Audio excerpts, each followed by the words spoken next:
Hola, ¿qué tal, chicos? Bueno, voy a retomar el tema de la autoetnografía. Esta, como ya había dicho, es una técnica de investigación y a la vez es una estrategia epistemológica. Una estrategia porque está llena de oportunidades a partir de la información que se puede obtener. A través de esta técnica es que el observador puede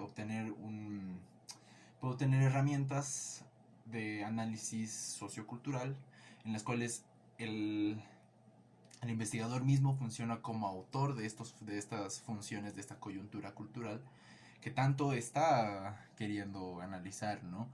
Es aquí, esta estrategia, como estrategia, supone primero el cambio de epistemología de investigación, y segundo, un cambio de epistemología de aplicación política, ya que lo que proponen los autores como Denzin, Russell, etcétera, es que este cambio de epistemología tiene, por así decirlo, una obligación moral de tener una repercusión, digámosle, lo más directa conscientemente posible de aplicación política. Entonces, Denzin se refiere a la autonografía como una propuesta de responsabilidad cívica y pública. El autor es bastante consciente de que la autoetnografía no es un no es una técnica de investigación que pueda quedarse simplemente en teoría, porque la información que tiene una pertinencia cultural lo suficientemente fuerte como para de hecho cambiar la perspectiva, tanto la perspectiva de ser pensada como por consiguiente de ser hecha.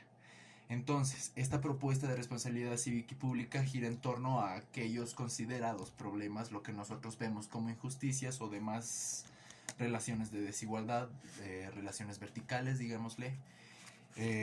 No sé, estos problemas actuales podrían ser raza, género, clase, democracia, demás, etcétera. Entonces, algo característico de la autoetnografía eh, es que es una etnografía performativa reflexiva. El investigador no solo se analiza posterior a a la investigación o considera sus conceptos a la hora de escribir, a la hora de establecer la narrativa etnográfica, sino que de hecho está ya haciendo la labor antropológica a medida que está desenvolviéndose en este ambiente que, claro, quiere investigar. Porque la idea de la autoetnografía es la autoinvestigación, el autoconocimiento. La premisa es que el autoconocimiento también es conocimiento. Y la idea que maneja la autoetnografía es que el conocimiento de alguna manera es autoconocimiento. La idea es agarrar de todos lados la información que por el hecho de por la circunstancia, toda la información es pertinente. Es más, aún más importante, es culturalmente pertinente. Bueno, la, la aplicación de la autoetnografía está muy relacionada con la perspectiva estructuralista de análisis y de investigación cultural. Entonces, esta se enfoca mucho en los procesos mentales e individuales. Entonces, aquí ya nos está dando un pequeño indicio de que tiene que tocar muchísimo y tiene que venir muy de la mano con la psicología, con el psicoanálisis sociocultural. Porque lo que está queriendo, digamos, retomar es la individualidad en cuanto a su relación recíproca con la sociedad, sociedad-individuo, individuo-sociedad. Entonces intenta tocar de alguna manera al tema del individuo, las estructuras, la actualidad, el hoy, sin dejar de lado la historia. Claro, esta no es una estrategia de investigación nueva, pero enfatizarla dentro de la autoetnografía resulta bastante pertinente y tenerla bastante en claro, debido a que la regresión cultural, digámosle, la coyuntura, es, eh, es información base.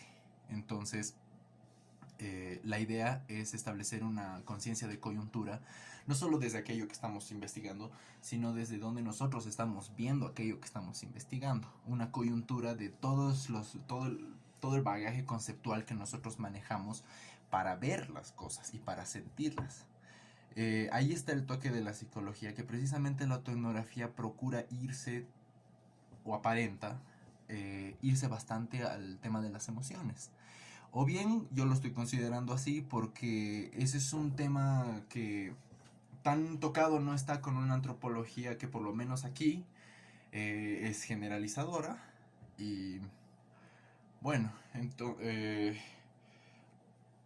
la aplicación de alguna manera no resulta lo suficientemente pertinente, porque el riesgo que se corre al no tener toda esta conciencia de epistemología, además de esta conciencia de coyuntura, es que la... Bueno, eso, ¿no? Que se mistifica al objeto de estudio, ¿no? El fin, entonces, a través de una estrategia, una técnica de investigación tan introspectiva, es precisamente retocar nuestro sistema de comunicación. Esto con sistema de comunicación nos referimos a un espectro demasiado amplio, porque se refiere a la comunicación superficialmente como la vemos, pero también se refiere a cómo vemos el mundo. Entonces nos metemos inclusive en temas de filosofía, porque nuestro sistema de comunicación gira mucho en torno a cómo vemos la vida que estamos viviendo y nos hace pensar cómo vivimos la vida que estamos viviendo. La idea es esa. En el momento en el que tenemos una información de tal magnitud, no podemos simplemente decir, ah, esto es lo que pasa, ¿no? Siempre nos va a hacer replantear lo que hacemos, porque esa es la idea, ¿no? Saber por qué estamos haciendo lo que hacemos. Saber por qué estamos haciendo lo que estamos haciendo mientras lo estamos haciendo no es tan sencillo como simplemente hacerlo, como un simple proceso inconsciente parcialmente, como lo que es la cultura. Entonces, la idea es manejar estas dos, que es saber lo que sucede en una relación de efecto y causa, y saber sobre lo que sucede como causa y efecto. La idea de la autoetnografía es procurar borrar, porque tengamos muy en claro que nuestra forma de aplicar nuestros conceptos, nuestra epistemología, nuestras ontologías y todo, nunca va a dejar. El espectro de la inconsciencia es demasiado amplio. Entonces es por eso que la autoetnografía viene a ser todavía una propuesta epistemológica. Entonces luego vamos a hablar de que la propuesta política viene a ser más una utopía que en realidad una propuesta aplicable. La idea es borrar esa línea divisoria entre texto y contexto. La manera de plasmar la información autoetnográfica, la manera de, digamos, en la que el investigador se vuelve un emisor de esta información, es una de estas aplicaciones es a través de la ética y de la estética. Ahora, claro, podemos decir que la estética es algo científicamente no sé, algo secundario, pero en este caso, y con justa razón, resulta ser algo totalmente primordial, porque a través de la ética y de la estética es que vamos a manejarnos dentro del sistema de valores de las demás personas, inclusive de nosotros mismos, porque los conceptos de ética y de estética están totalmente embadurnados de cultura. Entonces, nuestro sistema de valores gira en torno inclusive con lo que consideramos atractivo, consideramos visual, sonora, etcétera, pertinente. La ética, ni qué decir, ¿no? Bueno, entonces la idea es que una vez establecido este énfasis emocional para difundir la información, se establece una coherencia informativa, ¿no? Se habla de un expresionismo coherente, ser pertinentes culturalmente, y en el momento en el que realmente logramos llegar a través de la estética y de la ética con las sensaciones y con las emociones que subyacen lo que hacemos, es que precisamente vamos a dar con el emisor, digámosle, y que se sienta identificado, no solo que encuentre una lógica, sino que se encuentre dentro de esa información. Entonces, Para que eso funcione, el autoetnógrafo no te lo tiene que mostrar, sino se tiene que mostrar. Tiene que hacer una especie de espejo lo más claro posible, ahí va la pertinencia cultural, para que de hecho aquel receptor logre entender en su totalidad que se está hablando, no solo estoy hablando de mí, sino que se está hablando de esa persona, de ese autor. Todos aquí somos autores, entonces la idea es decir, yo estoy haciendo esto porque tú eres así, porque yo soy así y venimos de la misma olla cultural, digámosle. Entonces lo que yo haga, evidentemente si es que te llama la atención, es porque tuvo pertinencia con tu manera de ser. A partir de eso es que realmente se capta, que es la idea también, captar la atención. Porque no podemos tener una información autoetnográfica que simplemente sirva para mistificar o para, bueno, no sé, para cosificar, ¿no?, al objeto de estudio. Ya no va no solo por cuestiones de ética, sino por cuestiones de coherencia. Con base en esto, la idea, otra de las propuestas de aplicación de la autonografía, es convertir lo político en un conjunto de eventos performativos. Entonces, volvemos con la idea de que la autonografía es una etnografía performativa reflexiva. La etnografía maneja, bueno, una de las premisas epistemológicas raíz de la autoetnografía es tener bien en claro que todo aquello que se ha visto, inclusive, bueno, visto, porque en realidad performado, todo aquello que ha sido visto, performado, tiene que ser provisional por el mismo acto de conciencia que sucede al formar parte de ese punto de vista del otro. Entonces, claro, ahí está lo que dije anteriormente.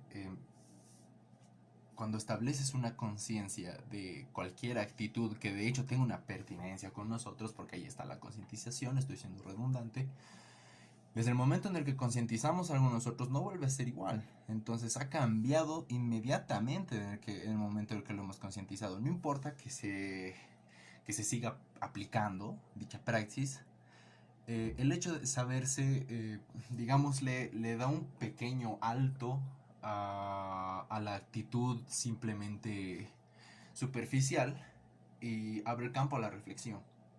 Por eso la propuesta de la autonografía termina siendo tan política, porque inevitablemente este devolverle conciencia al sistema no es una meta, es una consecuencia.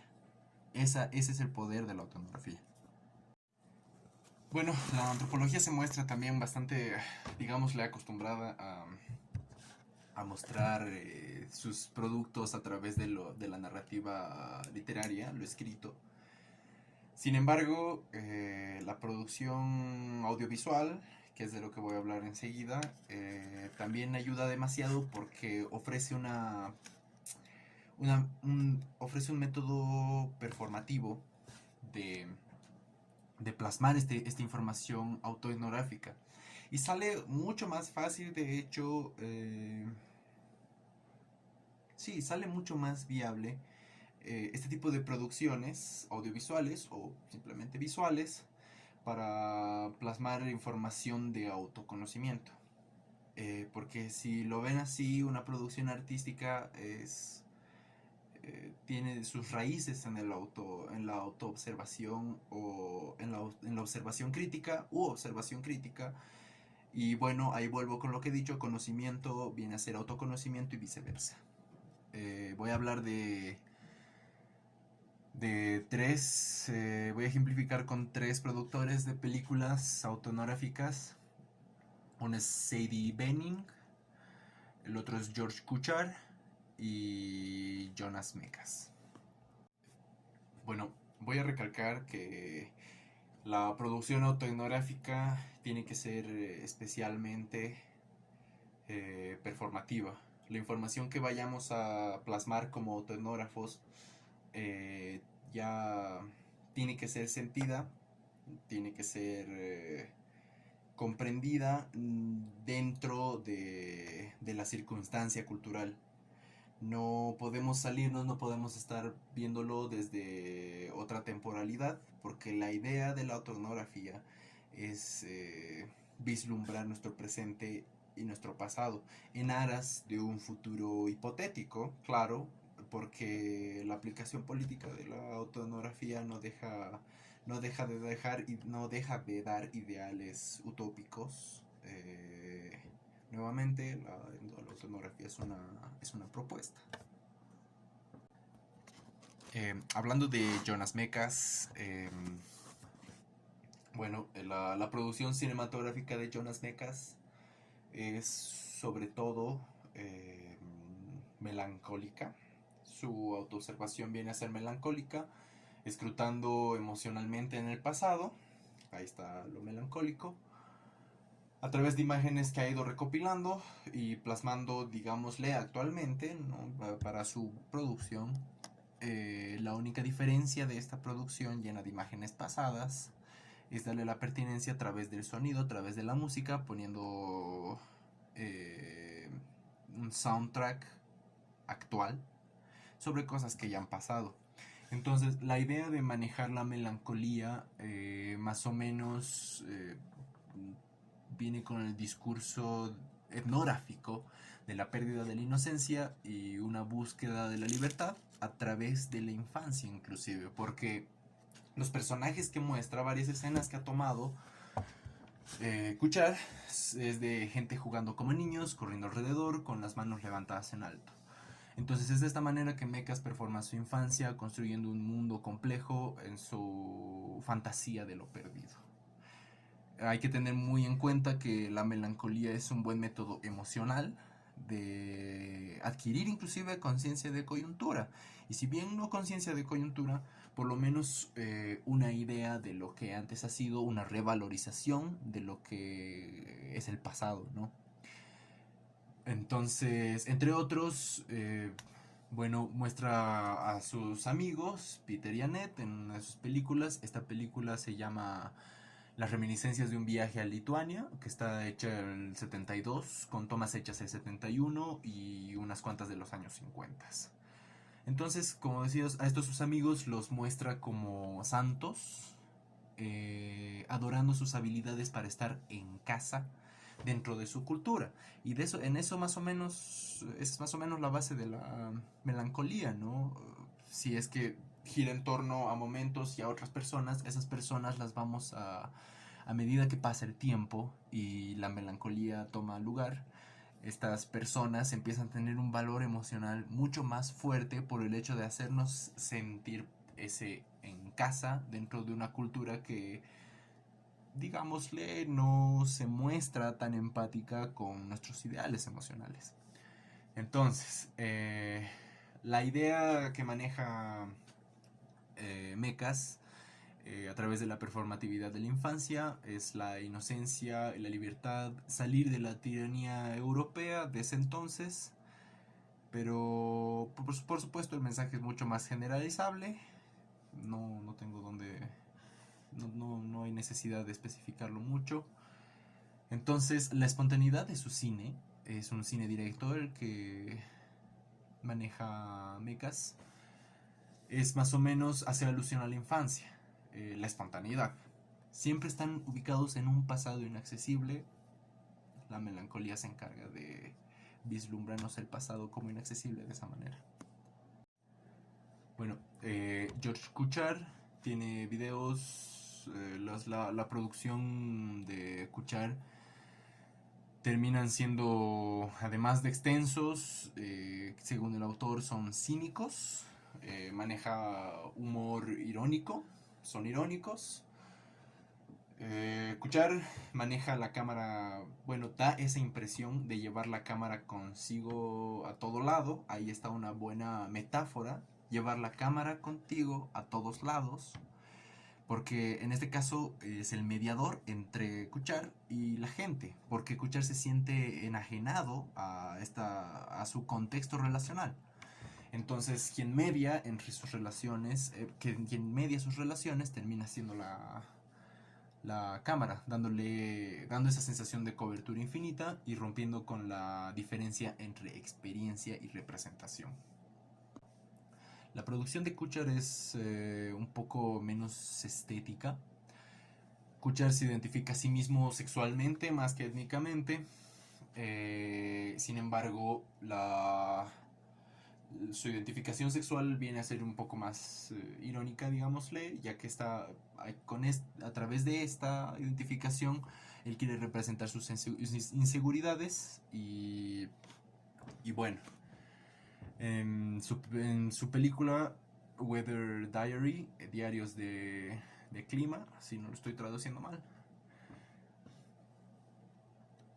hay una parte, menciona el autor, que este está retornando a su motel, Reno Motel, eh, obsesionado, se lo muestra obsesionado con su vida sexual insatisfecha y se lo muestra grabando, bueno, simplemente graba a unos muchachos en la piscina del motel a través de una grieta en una cerca y ahí es donde se lo muestra hirviendo hot dogs pero de manera lujuriosa.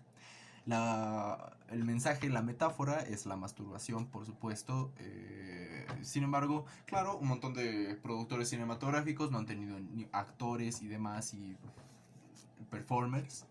No han tenido ningún problema con mostrarse masturbándose. Sin embargo, la metáfora también ayuda un poco a darle una interpretación un poco más amplia, ¿no? Además que ahí viene su humor y su manera de verse a sí mismo, porque hay un millón de metáforas para la masturbación, pero él ha escogido esa. Entonces, a través del humor es el que él establece su autocrítica. Esto también indica que Kuchar tiene una producción, tiene una perspectiva autonográfica muy autodespreciativa. Entonces, a diferencia del anterior que he mencionado, a diferencia de Mecas, su proyecto no busca redención. Primero, por cómo se quiere mostrar a sí mismo, aparenta no mostrar una solución, sino simplemente cuál es la situación. Y además la falta de estética también indica que la redención no está dentro de los fines, porque ahí está, ¿no? A través de la estética también es que puedes plasmar sensaciones, qué sé yo, de esperanza, digámosle, a través de una verdad vislumbrada. Por lo general, qué sé yo, uno puede entrar en una crisis de valores, puede entrar en contradicción y demás. Pero Kuchar se encarga de mostrar las cosas simplemente como son, no se encarga de plasmar necesariamente un mensaje. Claro, el mensaje no depende necesariamente de quién lo emite, sino también de cómo se recibe, cómo recibe quien está recibiendo toda esa información, qué información es la que escoge el subconsciente recibir. Entonces, bueno, la gran diferencia entre estos dos es que uno aparenta entre estética y la melancolía, busca una especie de redención. Ahí está la propuesta autoetnográfica, que es la aplicación política, podríamos ponerlo así. Y Kuchar simplemente se muestra autodespreciativo, así son las cosas y listo, ¿no? Pero de todas maneras, es información en aras de la concientización, ¿no? Porque eh, plasmarse a través de actitudes estigmatizables actualmente, como sería la masturbación, es algo que, pues, de alguna manera no busca redimir la situación, su situación, pero sí busca redimir la situación coyuntural de lo que podría ser lo que acabo de decir, un estigma. Sadie Benning nos comenta que sus producciones cinematográficas las hace a partir de una cámara Fisher Price que salió en esas épocas. Para los 90s, Fisher Price había sacado una cámara de video para niños y tenía tan baja resolución que es precisamente una de las que se encargaron de fomentar al Pixel Vision, que sería la visión pixelada, porque era bastante evidente, una vez que él se desenfocaba la cámara, digamos, se alejaba, los píxeles eran notorios. Entonces Sadie Benning quiso utilizar eso como forma de representación a través de la tecnología, que puede servir como una manera de representación a la vez que puede ser una metáfora. Sadie Benning se enfoca mucho primero en lo que, y esencialmente en lo que es la infancia, ¿no? Uno de los slogans, no necesariamente lo dice, ¿no? Pero es más o menos eso lo que maneja, al igual que estos otros dos productores que he mencionado, es hablo de mí para hablar de los demás. Bueno, su cinta vino cuando tenía 18 años, indica. Benin considera la voz de la infancia, identificándola con los niños estadounidenses en general. Ella habla sobre 27 niños que fueron asesinados en el suroeste de Atlanta el año 1979, mostrando fotos de niños negros. Con esto concluye que cuando estos niños murieron, todos los niños murieron un poco. Esta película se llama A Place Called Lovely, un lugar llamado amoroso, lovely el adjetivo, ¿no? Entonces, la cámara de video para Kutcher y para Bening terminan siendo un instrumento de metáfora para la concientización, y precisamente la visión pixelada, Bening intenta representarla como la infancia. Es una metáfora a la visión que tiene la infancia. Tiene un montón de interpretaciones, yo le puedo dar diversas interpretaciones, como decir que, qué sé yo, lo pixelado simplemente es la estética de los píxeles, puede ser tan impertinente estéticamente como como autoetnográficamente puede ser metafóricamente pertinente, porque no se trata tanto de la dificultad del contexto, sino de cómo se lleva a cabo eso. Bueno, eso sería un pequeño esbozo sobre lo que sería la producción cinematográfica. Enseguida voy a mencionar un ejemplo más de aplicación política por parte de Susan Street en México. Bueno, el trabajo de Street y en México es en una institución de antropología social. Su experiencia transitó la investigación cualitativa. Esta investigación giraba en torno a los modos de reflexividad y de teorización de los activistas magisteriales y académicos al interactuar sujetos e investigadora en grupos de discusión para historizar la construcción social de la democracia en este magisterio disidente. Lo que Street indica es que no consideró tanto las narrativas relacionales que habían allá adentro, pese a que las cosas tenían su fluidez y todos ya tenían inconscientemente un rol. Al momento de plasmar su información, terminó mistificando, entonces entorpeciendo este tipo de relaciones, porque les cambió la autoconcepción de los actores. Entonces Street dice, la expectativa era rescatar al sujeto ante la tendencia estructural de la política educativa de tratar al profesor como un objeto receptor de directivas, y lo que era una tarea por representar las voces. Lo que pasó con esto al manejar su propio sistema conceptual de las identidades y aplicarlo es que, no digamos que lo entorpeció, pero no ayudó a la situación, no logró esta representatividad, precisamente por no establecer un concreto estudio antropológico sobre la identidad. Nuevamente hago énfasis de que la psicología es aquí donde tiene que hacer demasiado, y de hecho no aparenta haber un espacio para el análisis psicoanalítico en este tipo de labor antropológica. Hago un paréntesis, debería estar en todo tipo de labor antropológica. La cuestión de las narrativas y la performatividad es lo suficientemente importante como para que lo ético de nuestra producción no, por mucho de que tenga muchos tintes de veracidad, no mistifiquen. Entonces no le cambien simplemente el rostro a las relaciones performativas y establecidas. La idea es cambiar el sistema comunicacional, y en lugar de cambiar el sistema comunicacional que hay, lo único que hizo es, digámosle, simplemente ofrecer otra manera de verse a los rostros, pero no de verse a sí mismos.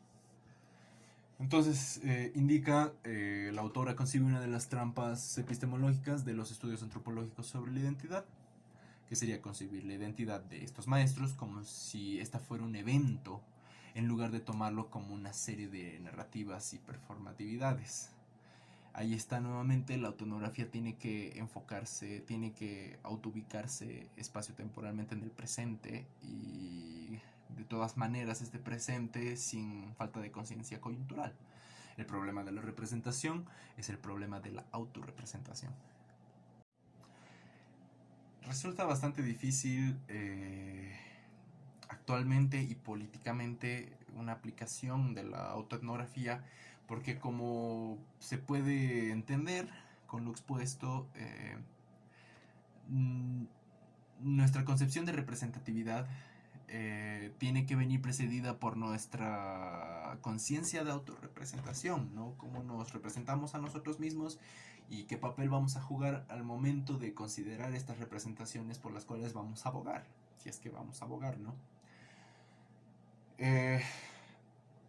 Una de las dificultades también de la autoetnografía, de la información autoetnográfica, es ese vacío, esa inconsciencia que nos caracteriza, que de alguna manera nos hace egocentristas.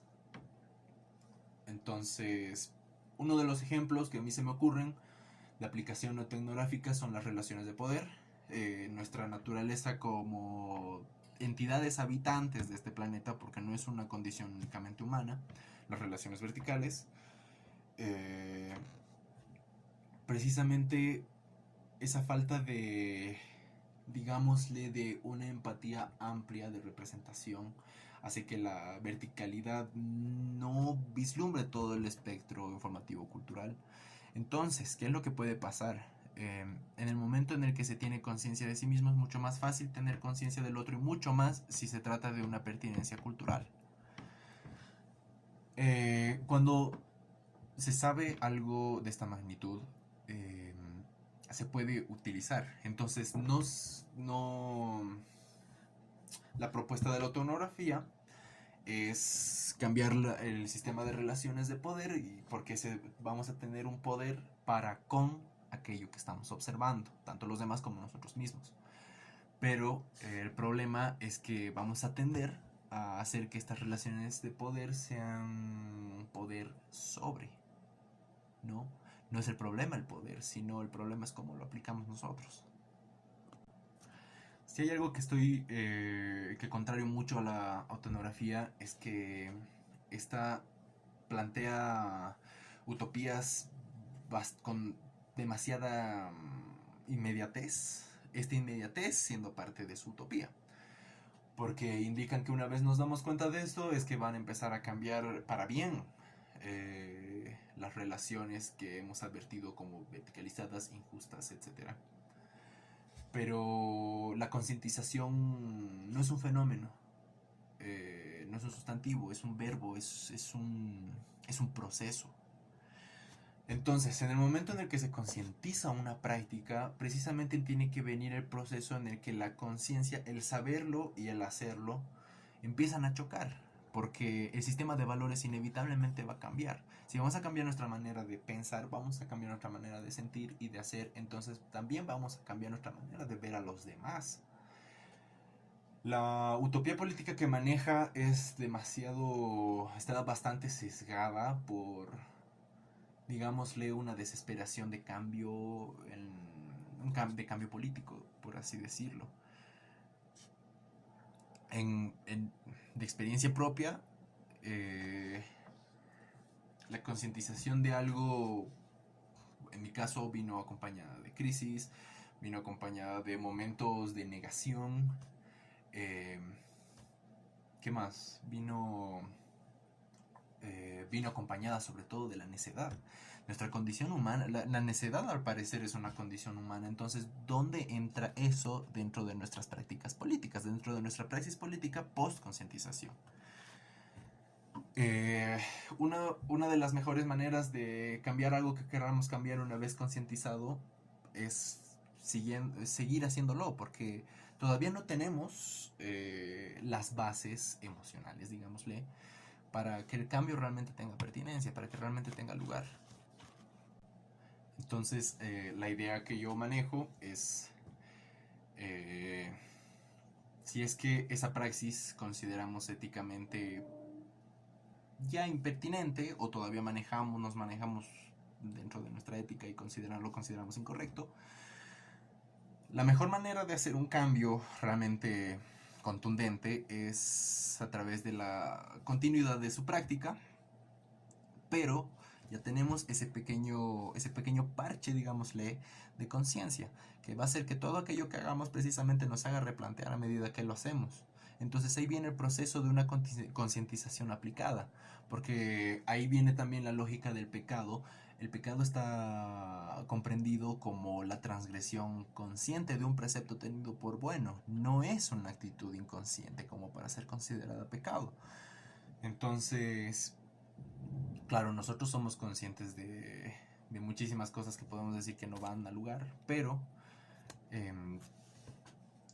¿cómo puedo decirlo? Bueno, eso no quiero ahondar mucho tampoco. El tema es que el proceso de concientización viene acompañado todavía de la praxis que tanto queremos cambiar. No es algo que simplemente, no es algo que como lo que nos enseñan las películas o las telenovelas que formaron nuestras generaciones y las anteriores y muy probablemente las futuras, de que me doy cuenta de que esto está mal y no lo vuelvo a hacer.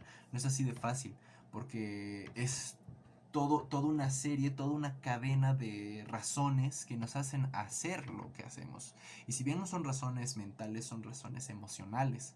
Y escrutar dentro de todo eso es todo un proceso que va a hacer que una vez ya conecten hacia el otro camino, ahí ya las actitudes cambian. Entonces, bueno, sin más que añadir, y la verdad creo que el video me salió bastante extenso, termino con la autonografía como una propuesta de reflexión. No considero la verdad que sea algo actualmente aplicable, ya que somos seres actualmente, nuestra mentalidad es de buscar soluciones a corto plazo. Y el tener esa mentalidad precisamente va a tener repercusiones a largo plazo. El tema con la autonografía es que su propuesta tiene que ser sí o sí a largo plazo. No existe un cambio de concientización a corto plazo. Entonces el cambio político vendría a ser una transformación cultural, no simplemente un cambio de actitudes y que ahí venga la transformación cultural, sino una transformación cultural que de a poco venga a transformar las actitudes a través de la educación, por ejemplo. Entonces, bueno, a través de la cantidad de conceptos que he utilizado, la verdad es que por mi cabeza no deja de pasar que requerimos demasiado de la psicología, que al parecer conozco poco y nada de la psicología del psicoanálisis, pero aparenta ser que el autoconocimiento es algo que todavía se muestra muy en las profundidades, inclusive para el psicólogo mismo. El autoconocimiento vendría a ser un llamado de atención. No podría ser todavía tanto una técnica. En todo caso, si es que se va a aplicar, la autoetnografía vendría a ser como un apoyo epistemológico para que otros pensadores piensen con base o junto con aquello que ya ha sido pensado. Una aplicación todavía no lo considero, ¿cómo decirlo? No lo considero pertinente. Gracias muchachos, gracias Ale. Si hay alguna duda, pues con todo gusto me gustaría hablar de esto, porque para el autoconocimiento es que yo estoy estudiando la antropología, así que este tema, esta propuesta realmente es clave, y yo me animo a decir que este sería el futuro de la antropología. Gracias.